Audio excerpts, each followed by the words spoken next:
Full Circle by Nike Feme. Chapter 29. Almost like old times. The Führer-elect looked up, puzzled. He could have sworn he'd heard a knock at his door, but despite the invitation to enter, no one had. He must be hearing things. Old buildings often had odd creaks and knocks in the evening, as beams and boards heated by day began to cool and settle back into their joints. Still, just to be safe, he slid his gloves on, enjoying the feeling of the rough fabric against his skin, luxuriating in being able to flex his hands without pain. The doctors had finally pronounced him healed sufficiently to snap his fingers, and he had annoyed Hawkeye immeasurably this afternoon by letting off sparks left and right, dangerously close to various very important secret and confidential documents. He didn't even mind the new bullet hole in the wall just behind and to the left of where his head would be when he was seated, and he smiled at the small blemish before turning back to his paperwork, casting a dubious eye at the door one more time. And then a movement in his peripheral vision made him jerk his head around, and he snapped instinctively in word and deed. "Who's there?" There was a muffled growl, and then Edward Elric suddenly standing before his desk in the middle of his carpet, looking extraordinarily irritated, wisps of hair falling about his face from the speed of his teleport away from the burst of flame Roy had conjured up. "Watch it, bastard! You could have hurt Winnie! Did you not hear me? I asked if you would mind opening the door. My hands are full." And indeed they were, much to Roy's bemusement, as Winnie eyed him dubiously and blew a spit bubble, wriggling enthusiastically in her uncle's arms. Full Metal, I see all of my subordinates appear to be incapable of knocking before entering. And I knew there were perks to being Führer. Late nights, bad coffee, having to open doors for people. Roy's dark eyes gleamed sardonically, but at least he wasn't acting, well, weird, Ed thought in some relief. If anything, this was just like old times when Ed would return from a mission and stumble in reluctantly to deliver his report. It was so much easier. It's much more interesting sparring with Roy than it was to make polite remarks to a bunch of tittering women. Not that he'd ever actually admit as much to the man. Something had to keep his ego in check. "You're not Führer yet, and I did knock, asshole. But I figured teleporting into the office was better than me breaking the door down. I could give it a kick if you like, for old time's sake." Ed's eyes traveled slowly from Roy's gloved hands to the bullet hole in the wall, and a long-suffering look flitted across his face. "Good to see you're back in your old form. Akka must be pissed, bastard," he added, almost as an afterthought. No sense in completely breaking with tradition, after all. "Where is everyone, anyway?" Hawkeye left to meet her parents at the train station, and Havoc offered to drive her. They're coming in from their home in West City for the inauguration. Mays was expected home for dinner, as was Armstrong, and I ordered Fury to leave the office early for once. He's been running himself ragged, sorting out the logistics around the various diplomatic delegations, lodging, protocol, and so on. Ed noted that Roy had, as usual, exempted himself from the blanket order, because Ed had no doubt whatsoever that it had been an order that pried Hawkeye loose. To leave the office early and get some rest before the next day's ceremonies. What did that man think he was, a martyr, when he chose that moment to let out another squeal, and Roy's brows rose into his banks? "My office is not a crib, Full Metal." "Stuff it, bastard. This is Alan Winry's daughter, Winnie. I'm babysitting for them tonight, and she's overexcited and needs to be calmed down and fed, so I took her to the most boring place I could think of." And Ed jogged the child up and down in the crook of his arm, eyes glinting defiantly as Winnie cooed happily. Roy's face didn't change at all, and yet he somehow managed to convey the distinct sense that he questioned the prudence of Al's decision as he drawled in a suspiciously neutral tone of voice. "They left a baby with you." "What?" Ed asked defensively and with some exasperation. "I am perfectly capable of taking care of her. I took care of Al when we were little, didn't I?" Roy continued to eye him carefully, and Ed deflated slightly. "Well, I helped Mama, kind of. And gatekeepers like children. They're like the hope and promise of a new beginning. I once had to stay a few months with a family that had 3 young kids." The flame alchemist's expression softened as he took in the sight of the famous Full Metal alchemist carefully dabbing the drool from his niece's cheeks and chin. Winnie looked up, gurgling, and focused briefly on the tall man smiling at her from behind the desk. Perhaps it was the unusual color of his dark hair and eyes gleaming blue-black in the lamplight that attracted her attention, so different from the flaxen hair that prevailed in her usual surroundings, because she suddenly grinned, showing two perfect little miniature teeth, and held out her arms to Roy to be carried. "Hey!" Ed protested as her weight shifted suddenly. "Not you too, sweetie. He's really not the sort of guy you should be falling for. Believe me, in more ways than one. We'll find you a nice one like your daddy, not the smirking, manipulative, self-important—" Face it, Full Metal, the pretty ones all love me. Roy smirked on cue, and Ed rolled his eyes. Much to the younger man's surprise, the flame alchemist didn't balk, instead reaching for the little girl after carefully removing his gloves so the rough fabric wouldn't scratch her delicate skin. May I? Ed sighed. "Fine, just don't come whining to me when she drools on your uniform, oh great one." He came around the desk and handed her carefully to the Führer-elect, noting with some surprise the ease with which Roy took the little girl and arranged her in his arms. Winnie gurgled heavily as Roy chucked her under the chin gently. "Practice with Alicia?" Roy looked up smiling, a small but genuine smile that lit his face and made him look years younger. "Some, but mostly from helping out with my younger brother as I was growing up." Ed cocked his head to one side and eyed Roy. This was the first time the man had ever mentioned his family. "You have a younger brother?" And just like that, the animation was gone again. Had. A blank mask slid over his features, and Ed had to restrain himself from yelling at the man for doing that, for always putting up walls that didn't need to be there in order to appear strong. It might be necessary with everyone else, but not with Ed. Or it shouldn't be. "I'm sorry." Trite words coming from anyone else, but not from Ed. And he could see that Roy knew he understood more than anyone had a right to. The flame alchemist nodded, suddenly feeling oddly naked under that burning, tawny gaze that seemed to glow brighter than the lamps in the room, and he had to fight the urge to either flee the room or jump and ravish him senseless, both wholly inappropriate thoughts for the future fervor. And he promised himself that anything between them would be Ed's choice, because he deserved that right, and not to be held to a promise made in the excesses of callow youth. And anyway, from a purely practical standpoint, Winnie's weight on his lap was trapping him in his seat. "So, you came to deliver your report, I assume?" "Yeah," and Ed flopped tiredly onto one of the small settees in the office, tossing a sheaf of papers onto a coffee table and propping his mud-spattered boots up next to them. Roy stood, still carrying Winnie, and came over to sit opposite. Ed was carelessly sprawled across the small sofa in what would have been an awkward position for anyone else. Somehow, though, with his head tipped back and eyes closed, the line of his throat laid bare in the warm glow of the lamps on the end tables. He looked rather like a fallen angel, and Roy caught himself staring in wonder. He tore his eyes away and cleared his throat self-consciously. "I hear you had a few problems at the station." And pulled a pillow over his face and groaned. "How do you always know these things? And why do I bother writing reports if you already know what I've been doing?" A stain of embarrassment was creeping up his neck, turning the tips of his ears pink. "I hate reporters." The Führer-elect shrugged. "They could be useful. Besides, you should get used to it. You're a hero and national celebrity now. Welcome to the club." "Wasn't there some wise man who said I wouldn't join any club that would have me?" Ed asked dryly from behind the pillow. "Not to mention, look at the membership rolls. You're in it. Enough said." "Think of it more as a draft," Roy advised, choosing to pointedly ignore the slight with dignity. "Like it or not, your days of relative privacy are over, unless you've decided to become a hermit. And if so, I must insist on you waiting until after the inauguration. Mays will weep if anything goes wrong with his party plans, as he terms them, and I do believe you figure prominently in them. He's already promised the pleasure of your company at tomorrow's ball to the various diplomatic delegations. For some reason, the ambassador from Jing seems particularly eager to meet you. I hear he has an unwed sister." Ed yanked the pillow off his face and glared at Roy, who was fighting to stay completely expressionless, although a twitch at one corner of his mouth betrayed his amusement. "Is it for Maze's sake or for yours, bastard? Need a little boost in your star power?"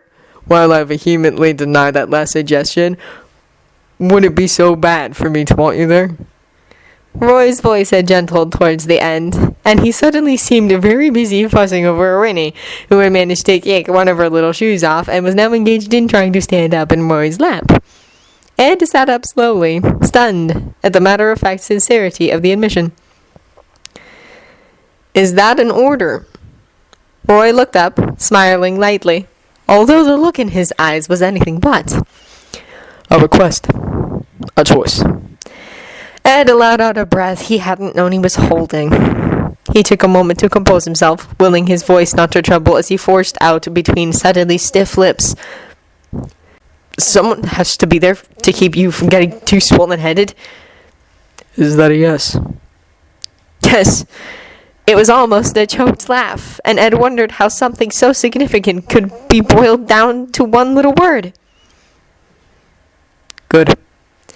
And just like that, the strained tension in the air seemed to dissipate. Ed found himself grinning idiotically, thought about suppressing it, and decided it didn't really matter. As the corners of Roy's eyes crinkled in affection, Winnie chose that moment to hiccup again, and then her lower lip began to quiver. "I forgot," Ed mumbled, diving for the satchel. "She needs to be fed. Al told me there was some kind of baby food in here." Roy eyed the battered bag skeptically as he distracted a teary Winnie with his pocket watch. "Have you had dinner yourself?" "I've kind of been busy, in case you haven't noticed," was the brief response as Ed retrieved a bottle and warmed it up with a brief touching of palms. Watching Ed, or Al for that matter, performing alchemy, no matter how small the task, was always an aesthetic pleasure that could be likened to watching an athlete at his sport. Efficient, understated, and with a grace that came from absolute confidence, the sort that stemmed from becoming so good at something that it was second nature, like breathing or running or laughing. The young man tested a couple of drops on his wrist and nodded, satisfied. "See, I have this really annoying CO. He sort of insists on reports being turned in ASAP." He trailed off, turning to look at Roy. "Wait, was that a dinner invitation?" "It was," said Roy dryly, "but since you appear to be wholly dedicated to your work—" "Could you be any more cryptic?" Ed grumbled, although he ducked his head to hide a smile as a pleased rosy flush that Roy found quite fetching rose in his cheeks. "Fine, you can debrief me just as easily over the dinner table as you can across your desk. And your pay." He reached for Winnie, who held her arms out obligingly as she eyed the bottle under her uncle's arm with immense satisfaction. "Really?" Roy murmured with interest, the suppressed amusement beneath the carefully neutral velvet of his voice making the young man glance up sharply. "I had always thought you favored boxers, Edward." The flame alchemist braced himself for the inevitable outburst, but much to his surprise, nothing happened. Instead, the young man settled Winnie in the crook of his arm in dignified silence, handing the eager child the bottle and making sure she was comfortable. Still keeping his face completely expressionless, he picked up the satchel and turned towards the door, casting a glance over his shoulder to make sure Roy had retrieved the increasingly crumpled report from the coffee table. Roy obligingly opened the door for him and ushered him through with elaborate courtesy, and Ed stalked past him, exuding a stony, self-righteous hauteur as he cuddled his niece protectively and refused to make eye contact. It wasn't until Roy had turned to lock his office door behind him that he heard Ed's distinctively throaty baritone purr, something that would keep him watching a very specific part of Ed's anatomy very closely, all the way to the restaurant as he tried to figure out if he was being toyed with, or if it was truth. "And here I thought you had it all figured out, Roy. You can't really fit anything under these pants, you know." Ed tossed his golden head and stalked off down the corridor, Gatekeeper senses telling him Roy was trailing along behind in sullen silence. He smirked smugly to himself as he tucked Winnie's bib more securely under her chin. Full metal, 1. Flame, 0. "This is nice." Winry smiled as she propped her chin on her folded hands and looked playfully across and up through her lashes at her husband's tall figure across the white linen tablecloth. "It's hard to believe there was ever a war, isn't it?" Strains of music floated through the air from the string quartet in the corner, not loud enough to mask the pleasant hum of low conversations and laughter in the packed restaurant as couples, families, and friends celebrated the return of peace and a new leader. There was an air of suppressed excitement in the air, and the Green Lion being the sort of restaurant it was, Winry was pretty sure the vast majority of patrons seated around her were all attending the inauguration ball the next night. As was she, for all that she preferred overalls to dresses and was happiest when in grease up to her elbows. Was no longer a starry-eyed child, and was a mother to boot. There was still enough of the girl in her for the young woman to feel butterflies of excitement in her stomach when she contemplated the undeniable fact that she, Winry Rockwell Elric, was going to the ball with her very own prince, and she sighed in deep contentment. Al looked up from where he had been busily pleating the edge of the tablecloth in his lap. He had already rearranged the sugar cubes in the sugar bowl by color and knocked over the little silver vase in the middle of the table 3 times. Sure, nice, the war, yes. He was still finding it difficult to articulate to Winry what the war had been like, the devastation, the death, and destruction. The line he had nearly crossed, and to be frank, the bizarre juxtaposition of this utterly civilized setting against his memories of mud-covered tents and blood-covered men with fear in their voices was giving him a headache. He suddenly understood why Ed and Roy had been so desperate to keep him on the other side of that line that they had crossed long ago. He was pretty certain that he would be finding it impossible to sit here listening to his wife tell him brightly about the spring planting and the latest local gossip in their small town otherwise. As it was, he felt as though he was moving through a distorted dream world, like watching reality reflected in a shimmering, stretchy soap bubble that was beautiful and sunlit, and that you knew could burst and vanish at any time. Havoc, of all people, had told him about this feeling once, trying to explain to the very young Major Elric why his enlisted men were coming to him trustingly, their commanding officer, for advice on how to deal with the world they had returned to. The lanky captain could be surprisingly loquacious when the mood struck him. It's like being a ghost, you know? Havoc had said, toying with a cigarette butt in his long and nervous fingers. Moving through a world without being a part of it. A world that you thought you wanted, that you fought to save. But a world where people don't understand what you've been through because they can't. Because no one can unless they've actually been there. In time, for most people, it passes. You move on, make yourself a part of normal life again. For some of them, though, it never does. And without people who understand it, it's hard. Did it pass for you? Al had asked. Does anything help? Some. I'm a country boy. I take things easy. Never wanted more than to serve my country, find a nice girl, and have a family of my own. And now I've got 2 of those, and hopefully the 3rd will come in time. But every now and then, I'll remember stuff. And I didn't even see the worst of it. Havoc ground his cigarette butt underfoot. People like the general and the boss. They've seen and done more than I can even begin to imagine. I don't know how they bear up under it and keep on going. Well, they do, and that's why we follow them. Respect them. Love them. They have each other. And us. That they do. Havoc had agreed easily. Makes it easier for them, in a lot of ways, because they understand each other like no one else can. What else do you think Roy Tom gathered around but never fell in love with any of them? With someone who doesn't understand. A civilian girlfriend, a wife, that sort of thing. It's often simpler to just let her be, especially if you care about her. They'll yammer on about wanting to know what happened, but they don't, really. And isn't that innocence what we fight to preserve? Al had nodded, thanked the man for his insight, and gone away to think about this new development. He hadn't really felt it then, though he had provided a sympathetic ear and counsel to more than a few distraught enlisteds and a couple of young lieutenants. But now, sitting there at the table surrounded by chattering civilians who had likely as not seen very little of the war's fallout, he shook his head at his naivete. Having Ed with him had shielded him from having to properly re-engage with the real world and a normal lifestyle, as he had been able to simply fall back into the easy rhythm and understanding that was their bond. And the same had likely been true for Ed, although Al still had difficulty forgetting the desolate, lost look in his brother's eyes the night he had explained the meaning of his scar. Winry, on the other hand, was a part of the real world, and as such a jarring trigger for this strange feeling of unreality. Still, he was grateful to have her as his guide back to a life of peace. His brow creased as he wondered if his brother would be able to adapt to this brave new world he had helped to shape. But Ed had Roy. Surely together they would be all right. Winry frowned with a note of distraction in her husband's voice. Al had been suitably attentive at the beginning of dinner, cutting a dashing figure in his uniform with its telltale silver watch chain ringing against his belt, and the admiring glances shot their way by other female diners had been simultaneously a source of irritation and intense pride for her. As the evening had worn on, however, Al had become increasingly distant, offering up monosyllabic replies to her chatty questions. This was not how a husband who had been separated from his wife for months was supposed to be acting. Damn it! Al! And the sharp tone in her voice made him look up quickly. What's wrong? Nothing!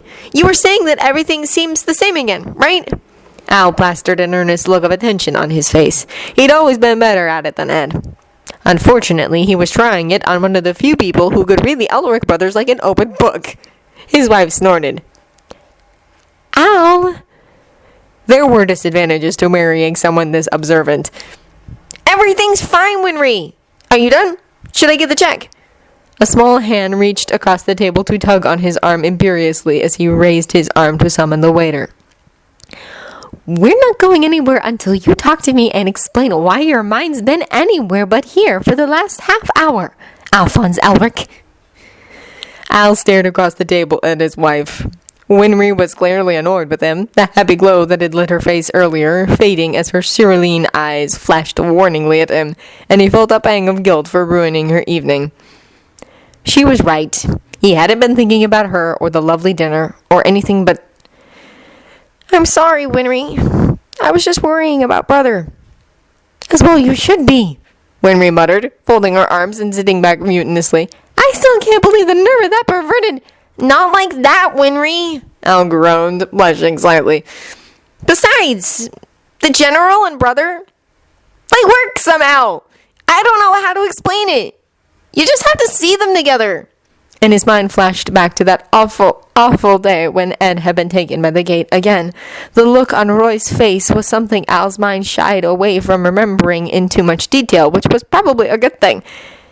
And then when Ed had returned them, Al closed his eyes, seeing the two figures silhouetted against the back of his eyelids. So close. They seemed almost like one person, flame and ash and dirt whipping around them as they ignored everything but the feel of having the other actually there, alive, safe. He shook himself free of the memory and looked up to meet his wife's puzzled gaze. It's not that. They love each other. They need each other. It'll be all right, you'll see. Winry let that pass, although the curl of her lip said she wasn't entirely convinced. Then what is it? Al shrugged. It's we're not being with him, that's all. We've always been together. The three of us. Winry nodded, a reminiscent smile playing across her lips. Ever since we were little. Playing on the hill, getting into trouble for picking a neighbor's apples without permission. She trailed off again as Al looked uncomfortable. Her husband was the most truthful soul she knew, and even the slightest prevarication occasioned great discomfort. It was one of the things she loved most about him. In that sense, he was far more predictable than Ed, who was far better at making ends justify means. He'd had to be, given his role as the older brother, she supposed. What? I meant him and me, Winry. Al bit his lip, groping for a way to express himself. You know, like when we were searching for the Philosopher's Stone. And even recently. Almost like old times. Us against the world. Almost like old times, she echoed hollowly, feeling herself go numb as she struggled to understand. When you'd leave me behind and go off on your missions. Just the two of you, on some great adventure that you'd never bothered to explain or tell me about. She could hear the venom in her voice, and it frightened her. Winry, please. Al struggled to keep the tone of his voice reasonable. You know why we couldn't. Oh, I know why you couldn't. But you wouldn't, either, she hissed, trying to keep from drawing attention to herself, fighting back the tears burning her eyes. And you're right, this is just like old times. The two of you dropping everything and everyone else for each other. Me, Granny? What about Winnie? Will you ignore her for Ed too? She stared down into her lap, her fingers twisting themselves into knots along with her napkin as she berated herself for overreacting. But she was powerless against the irrational rush of fear that paralyzed her, the dark secret she had never told anyone about, the fear of being left again, the way her parents had left her. She knew they hadn't meant to, knew they had been doing what they believed to be their solemn duty as doctors when they'd left her with Granny Pinocchio and gone to war. But that didn't change the fact that they had never come back.